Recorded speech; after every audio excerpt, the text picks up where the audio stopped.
You're always a disgrace." My mother said it casually, like she was commenting on the weather. It was my birthday. 32.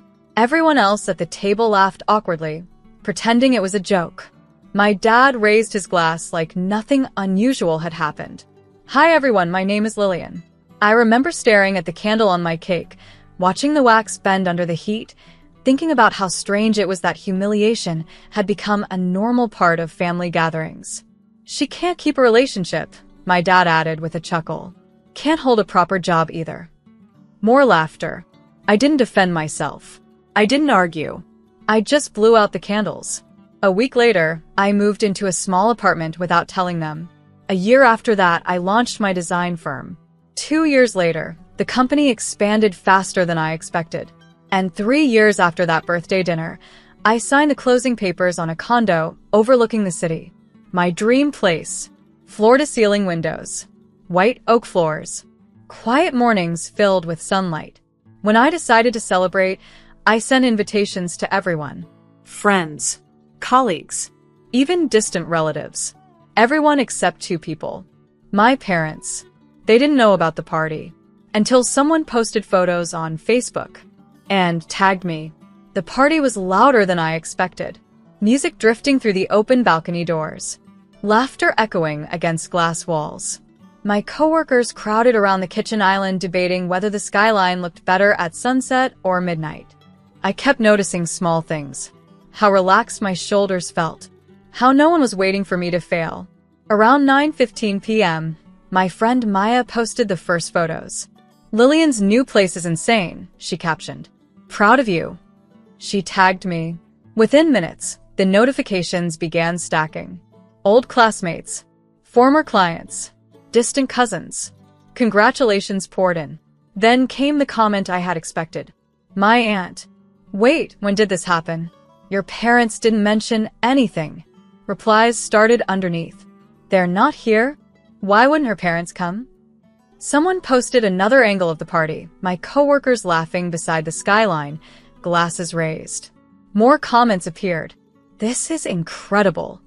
She built this herself?" I watched the thread quietly from the couch. Then my phone rang. Dad. I let it ring twice before answering. "What is this?" he demanded immediately. "A housewarming party," I said calmly. "You didn't invite us." I glanced around the room filled with people celebrating me. "No," I replied. "I didn't." The silence on the line felt different this time. Not dismissive. Uncertain. "Why would you do that?" my dad finally asked. His voice carried the same tone he used when I was younger, like I had broken some invisible rule. I walked onto the balcony, city lights reflecting off the glass rail. "It's just a party," I said calmly. "That's not the point," he snapped. "Your own parents weren't invited." I thought about the birthday dinner 3 years earlier. The candle, the laughter. "You've never celebrated anything I've done," I replied. "That's not true," he said quickly. "Name one." The silence that followed stretched longer than the skyline below me. Inside, my friends laughed as someone opened another bottle of champagne. Dad cleared his throat. "Your mother saw the Facebook photos." I assumed she might. "She's embarrassed." The word almost made me smile. "Embarrassed?" I repeated softly. "Yes. People are asking why we aren't there." I leaned against the railing. "For years you told people I couldn't succeed," I said evenly. "That's different." "How?" "You're making us look bad."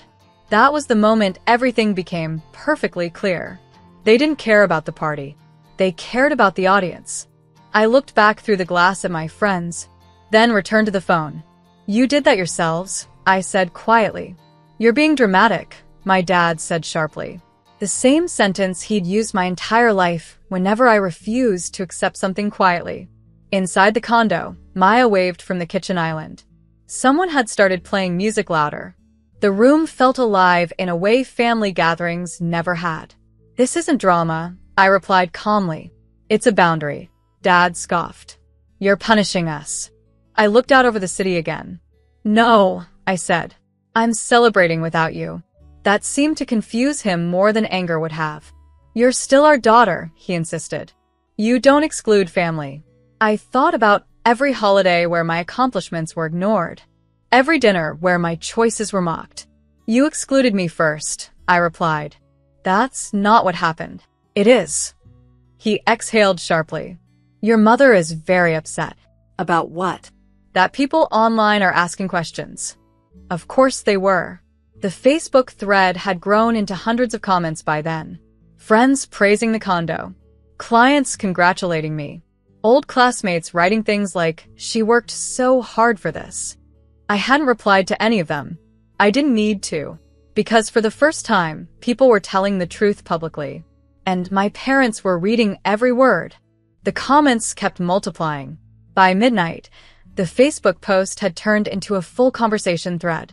Friends sharing memories from college. Former coworkers talking about late nights when I stayed behind finishing projects. She built this company from nothing, one wrote. Hardest working person I know, another added. Someone else posted, her parents must be incredibly proud. That comment sat there quietly, unanswered. My phone buzzed again. Mom this time. I stepped back onto the balcony before answering. Why are people asking us about your condo? She demanded. Because they saw the photos. You made it look like we weren't invited. You weren't. She inhaled sharply. You're humiliating us in front of everyone. I leaned against the railing, watching traffic move below like glowing lines. You humiliated me first, I said calmly. That was a joke. It wasn't. A pause. Then she tried a different tone. You're still part of this family. The sentence sounded less certain than she intended. Inside, someone popped another bottle of champagne, and cheers filled the room. I built my life without your approval, I said quietly. That's not what family does, she replied. I thought about that. No, I agreed softly. It's what independence does. And for the first time, she didn't have a response. The next morning, the party photos were everywhere. Not viral, just widely shared within circles that mattered. Friends tagging friends. Colleagues congratulating me. Clients leaving comments about upcoming projects. My condo balcony had become the background in dozens of pictures. Each one showing something my parents had always insisted would never happen. Success. At 9:12 a.m., my aunt called. Your mother is very upset, she said immediately. I've heard. She says you embarrassed them. I poured coffee slowly before answering. Did she tell you what she said to me on my birthday 3 years ago? Silence. No, my aunt admitted. Then you only know half the story. Another pause. Well, people are asking questions. I know. Your father says you're being stubborn. I smiled slightly. That's interesting. Why? Because when they called me a disgrace, I said calmly, no one thought they were embarrassing me. The line went quiet. My aunt cleared her throat. You've changed. No, I replied. I just stopped pretending their opinion mattered. Across town, my parents were still answering messages, still explaining why they weren't at the party, still reading comments praising a daughter they spent years dismissing. And the internet has a long memory. By the afternoon, my dad called again. This time his voice sounded different. Not angry, measured. People are saying things online, he said carefully. I noticed. They're assuming we never supported you. I sat at my kitchen counter, sunlight filling the condo exactly the way I imagined when I bought it. Did you? I asked. Silence. You're twisting the situation, he replied finally. I'm not saying anything, I reminded him. Other people are. That's worse. I almost laughed, because for years my parents had controlled the story. At family gatherings, they'd joke about how I struggled, how I was still figuring life out, how my sister was the real success. Now the narrative had flipped without me lifting a finger. Dad cleared his throat. You could correct them. How? Tell people we helped you. I stared out at the skyline. You didn't. That's not the point. It is. Another long pause. You're making us look like bad parents. The statement hung in the air.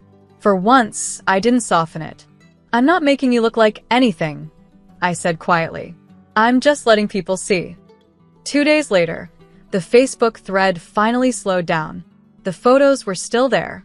The skyline. The laughter. My friends raising glasses on the balcony of the place I built without anyone's approval. I never posted a speech explaining anything. I never mentioned my parents. The silence did more than an argument ever could.